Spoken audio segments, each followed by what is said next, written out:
everybody, welcome to my kitchen, and today I'm going to show you how we're going to make banana bread, okay? So we're going to start first by measuring out all of our ingredients, but in order to do that, we actually need 3 separate bowls. So I have one big one, which is where we're going to end up mixing everything together. I have one that's slightly smaller. We're going to put all of our dry ingredients in this one. And then you just need a small bowl, so it can even be smaller than this size, to be able to mash our bananas. Okay, so I've got my 3 bowls. I have all of my ingredients out. The first thing that we need is sugar. Okay, so we're going to cream some butter and sugar today. And so I already have a half of a cup of sugar in here, but I need 3/4 of a cup total. So I'm just going to go ahead and get my second one, or my last measuring cup full, and do my last 1/4 here. So I already have 2 of my fourths in my bowl. I'm just going to spoon it in and then make sure that I level it off on the top. So I make sure I only get 1/4 of a cup. So I'm going to add that to my bowl. Like I said, I already have some of my sugar in here. I measured it before I started the video.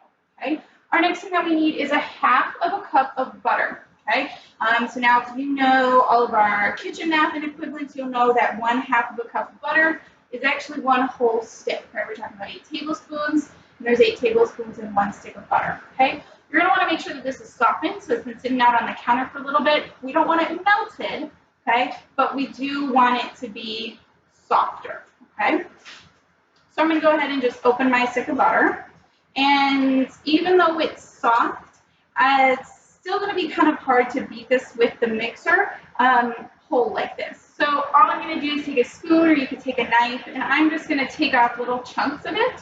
Okay, so I'm going to take just little pieces of butter, and then I'm going to put those in my mixing bowl, because that's going to make it a lot easier. So you can do this not even just for this recipe. If you're ever asked to cream something else in a different recipe, this is a really helpful way to make sure that that butter gets kind of evenly distributed throughout everything. Okay, just going to throw this wrapper away. So what we're going to do is we're going to cream this, right? And if you remember, I said that creaming is just the term that we use when we're mixing together butter and sugar, okay? So I'm going to take my hand mixer, okay, I've already got my beaters on here, and I am just going to mix these 2 things together until they're combined, okay? So you won't see butter chunks, it'll be all mixed together with the sugar, and what's going to happen is it's going to look kind of light and fluffy, okay? Or creamy, so to speak, which is another reason why it's called creaming. Okay, so I'm just going to go ahead and beat this. I'm going to start low, and then I can increase my temp or my speed as we go along.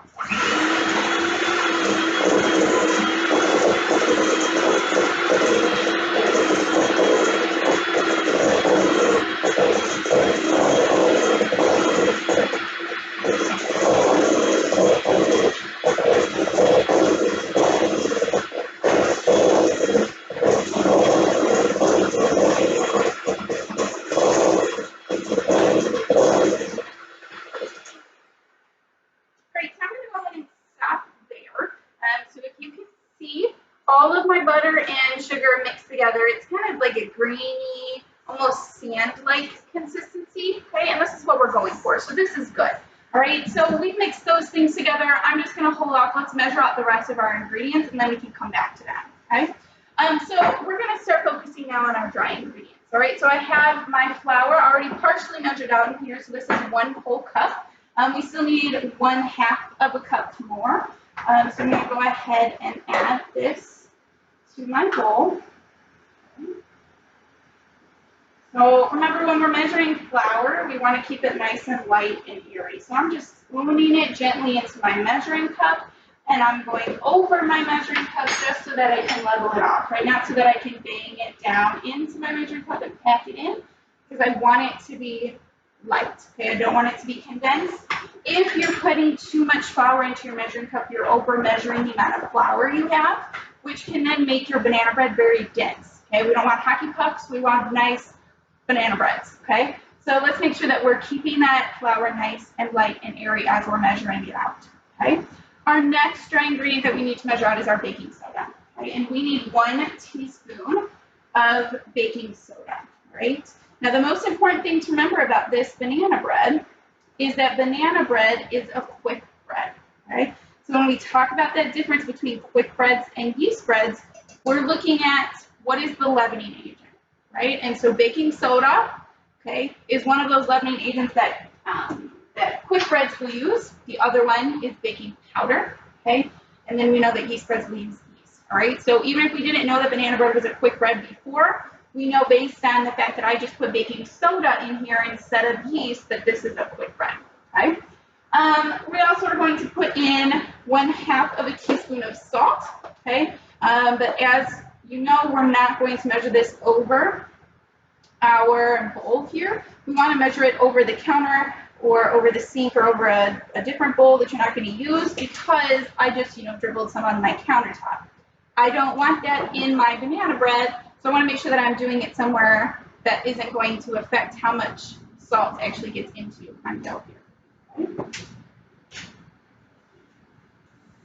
So those are our dry ingredients here. All I'm going to do is mix these together just a little bit, just so that they're all combined. So I'm just going to take a spoon and mix these in here.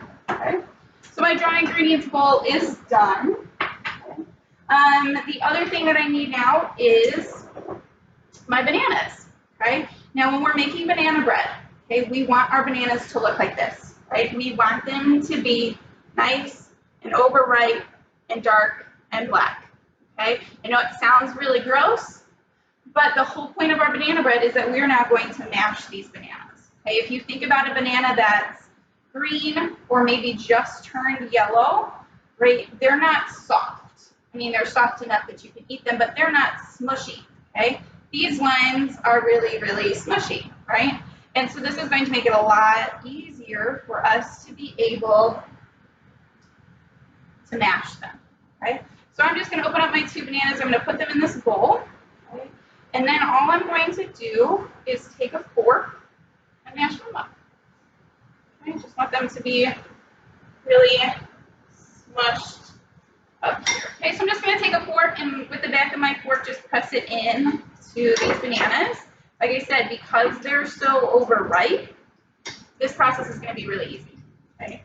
Because they're so smushy already, it won't take long for us to smush them further. Okay.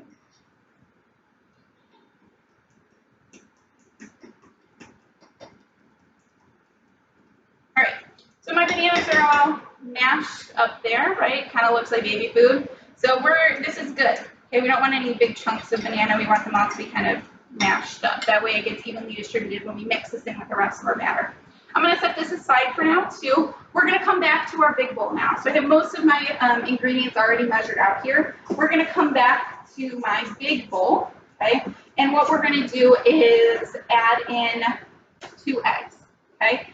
So I already cracked one into my custard cup here. I'm going to put this one in here, and then I'm going to crack my second one into my custard cup and add that to my bowl as well. Okay? You always want to make sure that you're cracking your egg into a different bowl, a little custard cup or another cup or something like that, because if I were to not crack this egg so good and get eggshells in here, it's a lot easier for me to fish them out of this than for me to need to fish them out of this whole bowl with all of my creamed butter and sugar and all of those other ingredients.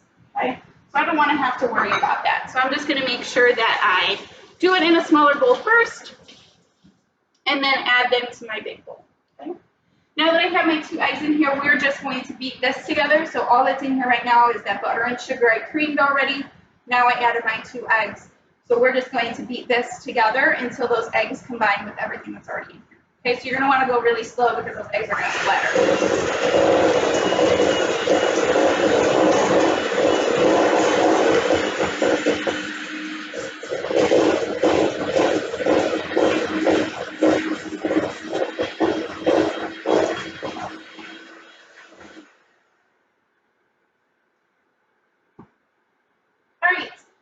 Here's what it looks like now. It's a little bit more liquidy. The color has changed just a little bit from those eggs, but all that the eggs have really done is added a little bit more liquid to it. Okay, it's still got that kind of grainy texture that you can see from when we creamed the butter and the sugar, but now those eggs just added a little bit of liquid to it. Okay, so my eggs are in here. I actually don't need my beater anymore. Okay, so I'm going to take my beaters off and put them in this pan for now. You are not going to need this hand mixer for the rest of the recipe, okay?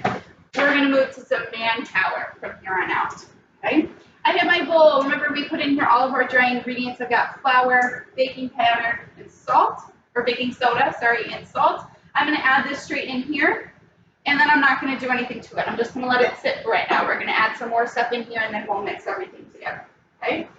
I've got my 2 bananas that I mixed or mashed up. I'm going to add these in here also. Still just going to add them in there and not mix anything up just yet. We're just kind of adding everything in here. And once we got everything, all of the rest of our ingredients in, then we'll start to stir this up. And then the last thing are 2 ingredients that I have yet to measure. And the first one is sour cream. Okay, so we're going to do 3 tablespoons of sour cream. Now I know you're like, Miss Paper, you're absolutely nuts. That's actually true, right? Sour cream sounds really weird to be putting in bread, but if those of you who know what is in Portillo's cake is actually mayonnaise, okay? Mayonnaise helps make it creamier. It's also a substitution for eggs, okay, because mayonnaise is made from eggs. The sour cream here is going to act as sort of an acid, right? It's going to help that baking soda along, but it also is going to help make our banana bread just a little bit creamier. So I know it sounds really weird, but it's not like you're going to taste the sour cream in your banana bread, so I promise you everything will turn out just fine. Okay? And then our last little bit is some more flavoring, some vanilla extract. I need just a teaspoon of that. Like I did with the salt, I'm not going to measure this over my big bowl because I don't want extra vanilla extract to be put in there. So I'm going to do it just over this little pressure cup I use for my eggs. So I'm going to put 1 teaspoon of vanilla extract in there, okay? And that's all, okay? I've got my creams, butter, and sugar that I mixed with my eggs. I've got all my dry ingredients in here, my bananas, my sour cream, and my vanilla extract, all in this bowl. Those are all of the ingredients that we need for this recipe, so everything that we need for the rest of this banana bread is in here, okay? What I'm going to do now is I'm going to take a spoon, okay, and I'm going to mix this by hand, right? So you can take a wooden spoon or plastic spoon, it doesn't really matter. I've got a nice big metal spoon here, and you're just going to take and kind of gently mix this together, okay? What you're looking for is for everything to be combined, okay? This is not going to be a smooth batter, okay? There are going to be some lumps and chunks in this batter, okay? And that's what it's supposed to look like, okay? So don't be like alarmed if it's not completely smooth. It really shouldn't be, okay? What you're going to see happen though is that once that flour is starting to mix in, you're going to see it start to get a little bit doughy, and then it'll start to, as you keep mixing, it'll start to kind of thin out a little bit more. It's not super thin. It's going to be pretty thick, okay? But it shouldn't be like a dough either, okay? It shouldn't be like cookie dough, but it also shouldn't be like pancake batter. Okay? So I'm just mixing this all together until everything looks combined, okay? And so this is what we get, right? So it's pretty thick, okay? It's not pancake batter, but it's also not cookie dough, right? I couldn't pick this up and mold it. But you'll notice that it isn't completely smooth, okay? There are some chunks in there, and that's from the bananas mostly and some of our other ingredients kind of mixing together, but that's totally fine, okay? So for all intents and purposes, this batter is done. We just need to now talk about how we're going to actually bake this banana bread, okay? I'm going to put my bowl aside for a second. You're going to need a loaf pan, okay? What we're going to do first is we're going to grease it, right? So we're going to take our cooking spray. We're going to spray this pan. We need to spray the bottom, but also the sides so that our banana bread doesn't stick on the bottom or along the sides, and we're able to get this out when it's time to eat it, okay? Now what we're also going to do in addition to spraying it is we're going to put a little bit of flour on the bottom of our pan. Okay, now this is something that bakeries will do with cakes as well, because it helps your bread not be greasy, right? We just put a whole bunch of grease oil in our pan, and our bread can end up sopping that up, so that our sides may be kind of oily or sticky when we take them out of the oven. This flour is going to help our bread, for one, not stick, okay? And on the second hand, it'll help it not get super gross and oily, okay? So I'm just going to put about a tablespoon, okay, a couple spoonfuls in here. And then what I'm going to do is I'm just going to kind of bang the pan around so that that flour evenly coats the bottom, right? Because before it was kind of in just clumps, right? We want just a light layer of flour along the bottom of our pan, okay? And mine's not perfectly even. That's totally okay, as long as it's not like clumps of flour all over the place, right? Just a nice, even, light layer, okay? So after greasing and flouring, our pan is now good to go. So we're going to now add our batter into our pan, okay? I'm just going to spoon it in kind of evenly. And then once I get everything in there, then I can end up kind of smoothing it out along the top.